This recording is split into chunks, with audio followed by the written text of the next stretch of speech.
Welcome to the Windows Computer and Technology channel.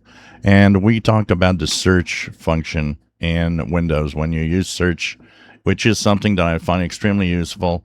I mean, getting your way around the PC and finding settings, search is great for that, but it has one flaw for the most part.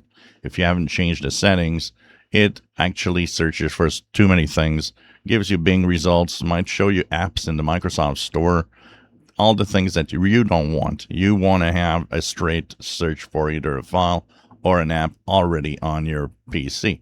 Now, there are a few things you can do to lower the amount of Bing and internet results.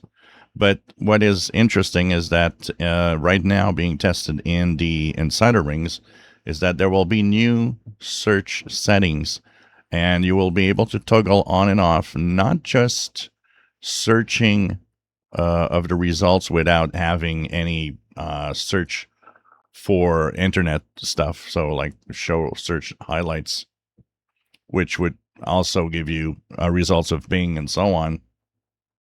They will add one that will actually toggle on and off to not search for Microsoft Store apps also. So they're kind of trying to clean the search in Windows. Hopefully this is going to work and it's going to be, pretty cool. But it needs to be also more, I would say, clearer and easier to manage, because right now most people, what they have a cluttered search experience with tons of things that they don't want.